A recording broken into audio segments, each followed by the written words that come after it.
Gloire à Dieu au plus haut des cieux et paix sur la terre aux hommes qu'il aime. Moi, je crois que tout va bien dans vos âmes, vos esprits et vos corps, ainsi que vos familles, dans le nom puissant de Jésus-Christ de Nazareth. Nous continuons notre leçon sur l'enlèvement de l'Église.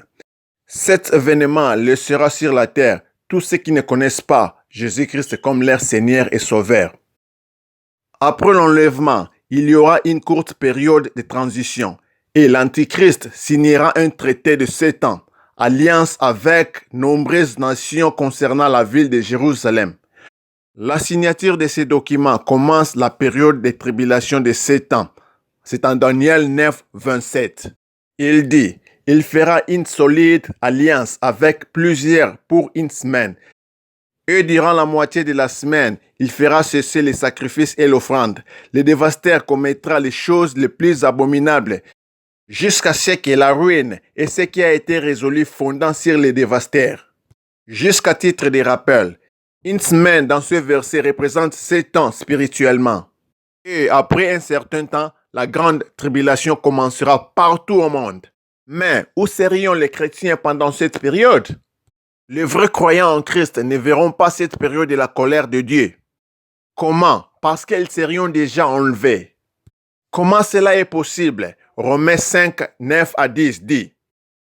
À plus forte raison donc, maintenant que nous sommes justifiés par son sang, serons-nous sauvés par lui de la colère. Car si lorsque nous étions ennemis, nous avons été réconciliés avec Dieu par la mort de son Fils, à plus forte raison, étant réconciliés, serons-nous sauvés par sa vie.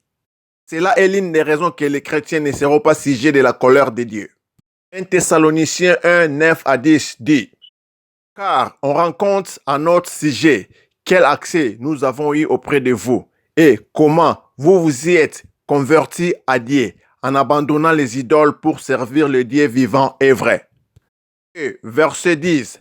Pour entendre des cieux son Fils, qu'il a ressuscité des morts, Jésus, qui nous a délivrés de la colère à venir. La colère de Dieu ici est la colère à venir. Et par conséquent, ne peut pas se référer à la colère générale de Dieu contre le péché qui est une réalité présente. Cette colère est future. Bien que l'enfer et l'acte de feu soient également futurs, ils ne peuvent pas être ce à quoi cet passage fait référence. En vertu du salut, le croyant est déjà racheté de l'enfer. La colère dont l'Église est délivrée est la colère de la grande tribulation. Il vient dans les buts spécifiques de délivrer l'Église de la colère à venir, à savoir la période de tribulation 1. Le salut dont il est question en 1 Corinthiens 5, 9 est futur et ne peuvent donc pas être sotériologiques, qui est une réalité présente. Le salut ici est eschatologique, se référant à la rédemption du corps qui se produira à l'enlèvement. C'est à ce salut que l'Église a été assignée et non à la colère du jour du Seigneur. Voici maintenant la colère de Dieu aux non-croyants. Joël 2, 1 à 3. Sonnez de la trompette en Sion, faites-la retentir à sa montagne sainte, que tous les habitants du pays tremblent, car les jours de l'Éternel viennent, car il est proche, les jours des ténèbres et d'obscurité, jours de nuée et de brouillard. Il vient comme l'aurore qui se répand sur la montagne. Voici un peuple nombreux et puissant, tel qu'il n'a jamais eu. Et il n'en aura jamais dans la suite des âges. Devant lui, un feu dévorant, et derrière lui, une flamme brûlante.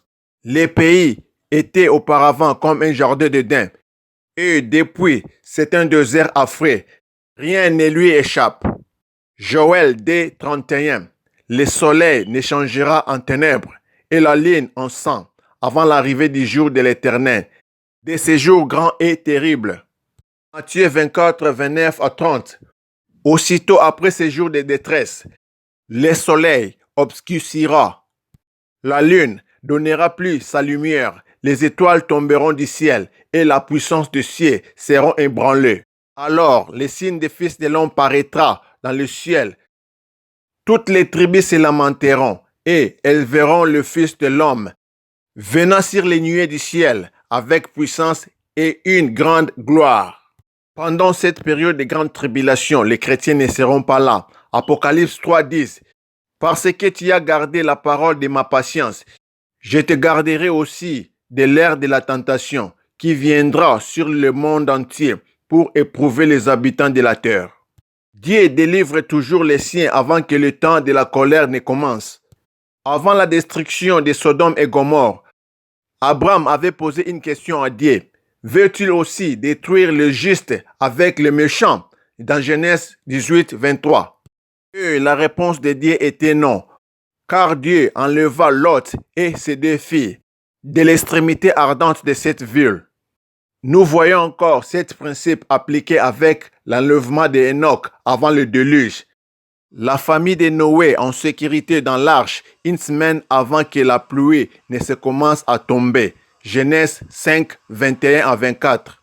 Le récit de l'Apocalypse est également un indicateur que l'enlèvement est avant la tribulation en raison de l'absence de l'Église. Les chapitres 2 et 3 de l'Apocalypse se composent de 7 lettres à 7 églises. Ensuite, le chapitre 4 commence avec John traversant un événement identique à l'enlèvement. Apocalypse chapitre 4 verset 1. Après cela, j'ai regardé et voici une porte s'ouvrir dans le ciel.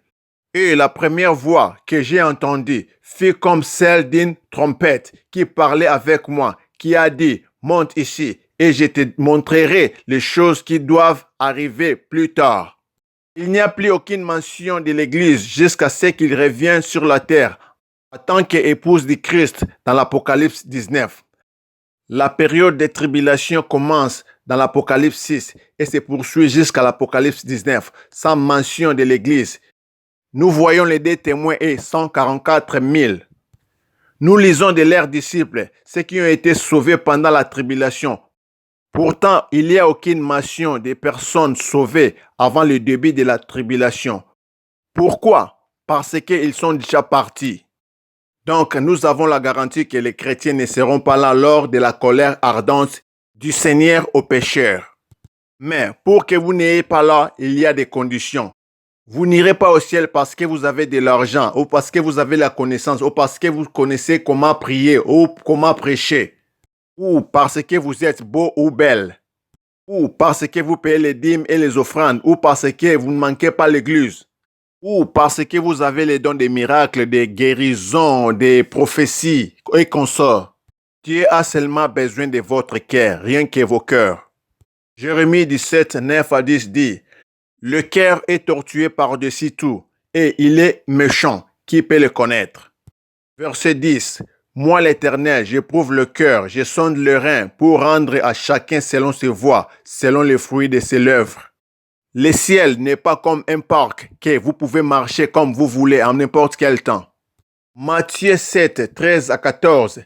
Entrez par la porte étroite, car large est la porte, spacieux est le chemin qui mène à la perdition. Et il y en a beaucoup qui entrent par là. Mais étroite est la porte, resserré le chemin qui mène à la vie. Et il y en a peu qui les trouvent. Until next time, remain blessed. God willing. Amen.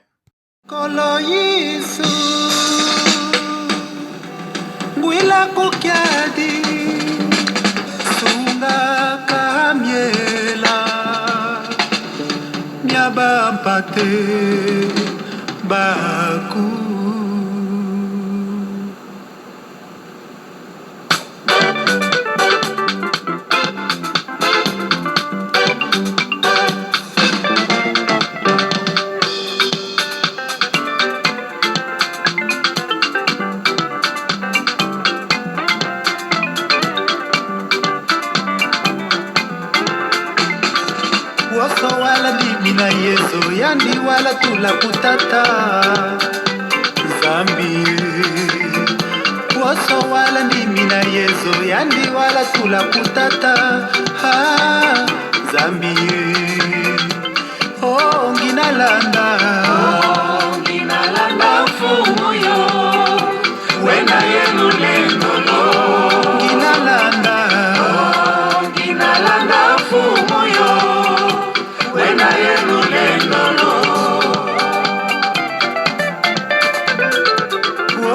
wala ndimi na yezo yandi wala tula kutata Zambi Oso wala ndimi na yezo yandi wala tula kutata Zambi Oh ngina landa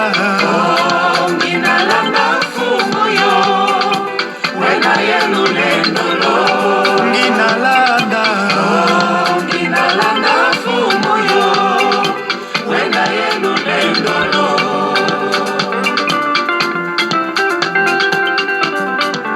Yandi wanya kisala za